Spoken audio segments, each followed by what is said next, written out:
नमस्ते दोस्तों, स्वागत है आपका बटर एक्सप्लेन्स पर। आज हम एक ऐसी कहानी लेकर आए हैं जो सस्पेंस और रोमांच से भरी हुई है। रात का वक्त, तेज बारिश और एक अकेला आदमी अपने घर में। तभी दरवाजे पर एक औरत दस्तक देती है। आखिर क्या होगा इस मुलाकात का अंजाम? चलिए शुरू करते हैं यह रोमांचक कहानी।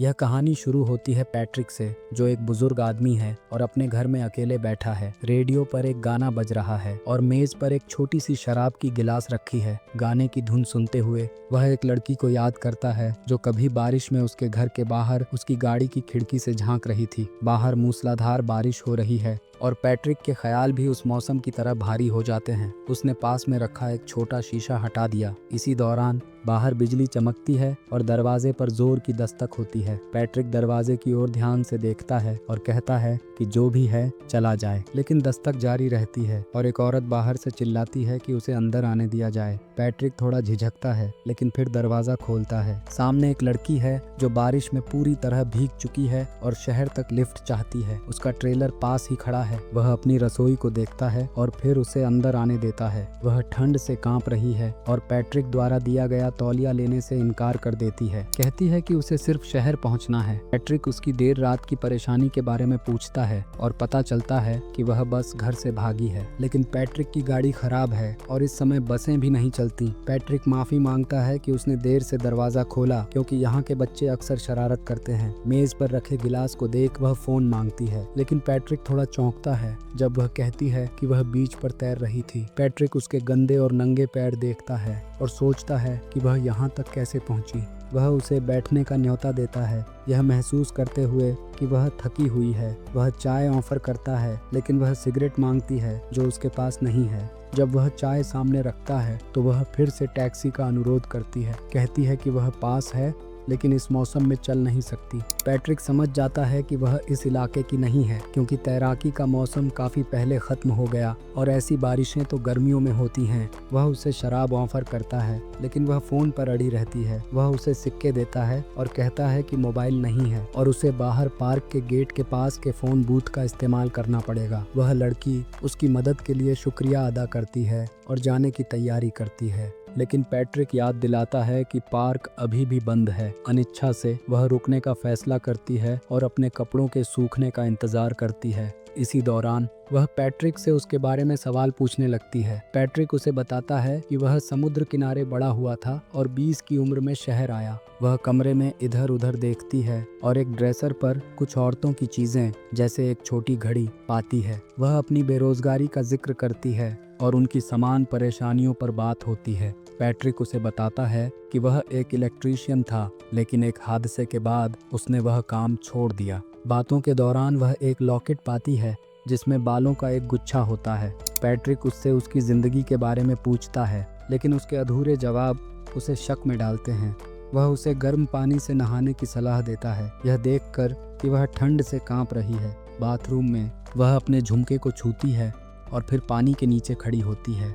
अचानक उसे पानी के साथ खून के धारे बहते नजर आते हैं। घबराहट में वह देखती है कि पैट्रिक दरवाजे पर दस्तक दे रहा है और तौलिया दे रहा है। पैट्रिक ने रसोई में सूप गर्म किया और उसे एक सूखा स्वेटर ऑफर किया। वह उसे बताता है कि यह उसकी एक्स का है और अब वह अकेला रहता है। लड़की कहती है कि वह भी अकेली है और अपनी जिंदगी को खुद संभालने में संघर्ष कर रही है। कहानी धीरे धीरे उनके बीच के अनसुलझे राजों और खौफनाक मोड़ों की ओर बढ़ती है, जहां रहस्य और डर के बीच उनका सामना होता है। पैट्रिक सोचता है कि कैसे डरावने सपने और हकीकत एक दूसरे में मिल जाते हैं, जिससे उसका दिल डर और भाग जाने की चाहत से भर जाता है ताकि वो मासूम सपनों में खो जाए। बाहर बिजली कड़कती है और वह औरत यह सोचने लगती है कि जब पार्क के दरवाजे बंद थे तो वह अंदर कैसे आई। पैट्रिक भी यही सवाल कर रहा है। अचानक दरवाजे पर दस्तक होती है और वह औरत से पूछता है, कौन जानता था कि तुम यहाँ हो? औरत कहती है, मैंने किसी को नहीं बताया। जब वह दरवाजा खोलता है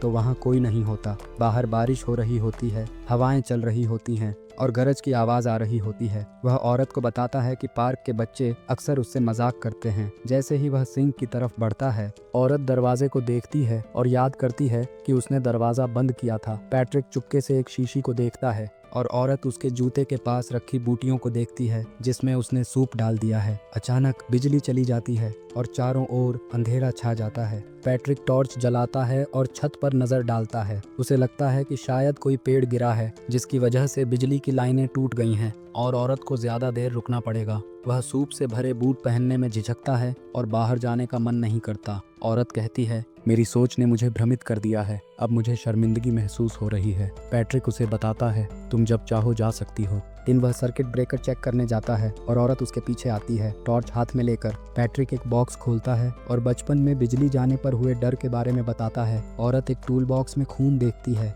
लेकिन जैसे ही वह उस पर रोशनी डालती है वह साफ हो जाता है। फिर वह पैट्रिक की पीठ पर खरोंचें देखती है और उसे फर्स्ट एड देने की पेशकश करती है। वह बाथरूम में जाती है और अपनी खोई हुई बालियां ढूंढती है। घबराते हुए वह उसे वापस रखने की कोशिश करती है, लेकिन वह नाली में गिर जाती है। औरत को एहसास होता है कि शॉवर के पर्दे के पीछे कुछ है। पर्दा खींचने पर बाथ टब खाली मिलता है। पैट्रिक अपने पुराने ख्यालों में खो जाता है। औरत लौटती है और कहती है, अब मैं जा रही हूँ। पैट्रिक उसे ताश खेलने के लिए कहता है और हंसी में कहता है, तुमने मेरे जूते में शराब क्यों डाली? पहली बार औरत मुस्कुराती है। पैट्रिक सोचता है, मुझे यह औरत कहीं देखी हुई लगती है। औरत कहती है, जैसे जैसे लोग बड़े होते हैं महिलाएं एक जैसी दिखने लगती हैं, सभी किसी न किसी वजह से भाग रही होती हैं। खेल खेलते हुए पैट्रिक अपने पड़ोसियों के बारे में मजेदार बातें करता है और औरत कहती है, मैं अपनी असफलताओं से भाग रही हूँ। तूफान से पहले मैं एक बार में शराब पी रही थी। पैट्रिक को याद आता है कि औरत ने समुद्र के बारे में बात की थी, लेकिन खेल के दौरान वह कहता है, मैं तुम्हारी बात पर यकीन नहीं करता। फिर वह अपनी पत्नी के बारे में एक झूठ बताता है कि वह गैस स्टेशन पर चिप्स मांगने आई थी। उसने पहले उसे बेघर समझा था, लेकिन बाद में देखा कि वह अच्छे कपड़े पहने हुए थी। उन्होंने कुछ समय साथ बिताया, लेकिन बाद में वह ओवरडोज हो गई। कई सालों से कोई नहीं आया था और पैट्रिक औरत के आने से आभारी महसूस करता है। वह कहता है, तुम्हारी वजह से मुझे जिंदगी का एहसास हुआ है।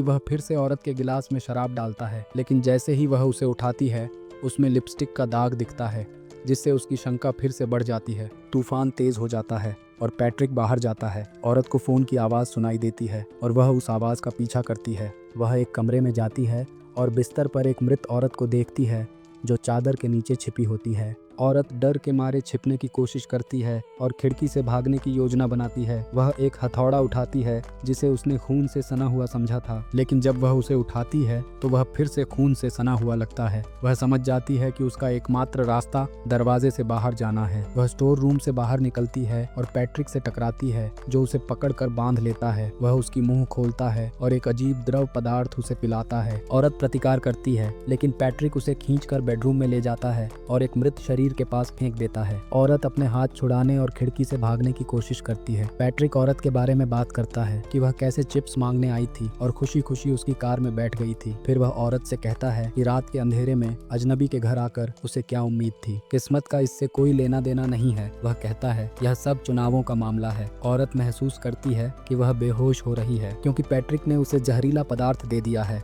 वह अपनी पहली शिकार की यादों में खो जाता है जो तूफान में मदद मांगने आई थी। वह उसके शरीर पर टैटू और चेहरा याद करता है। आज वह गर्व करता है कि वह एक ही रात में 2 लोगों को मार चुका है। वह सोचता है कि पाप सिर्फ एक मिथ है, कोई भगवान नहीं है, सिर्फ एक आवाज है जिसे चुप किया जा सकता है। जैसे ही औरत बेहोश हो जाती है वह उसका चेहरा ढक लेता है। एक समुद्र तटीय तूफान की यादें उसे सताती हैं और एक टैटू देखकर वह समझ जाता है कि वह वही औरत है जिसे उसने सालों पहले मारा था। अब वह एक डरावने सपने में फंस चुका है जहां उसके शिकारों के भूत उसे घेर लेते हैं। अंधेरा उसे घेर लेता है और उसके पिता की मशीन की आवाज सुनाई देती है। खून और मायूसी में डूबा हुआ आता है। वह पुलिस की दस्तक सुनता है। उसकी ताजी शिकार उभरती है और उसे एक शीशी पीने के लिए मजबूर करती है। फिर सब कुछ चुप हो जाता है। पैट्रिक जागता है और देखता है कि न तो कोई तूफान है न ही कोई औरत, सिर्फ एक कल्पना। फिर से दरवाजा खटखटाता है। वह दरवाजा खोलता है और बच्चों को भागते हुए देखता है। वह हंसते हुए सोचता है कि उसने वह द्रव पिया था जो उसे भ्रमित कर गया था। दरवाजा बंद करके वह गिर जाता है और कहानी खत्म हो जाती है।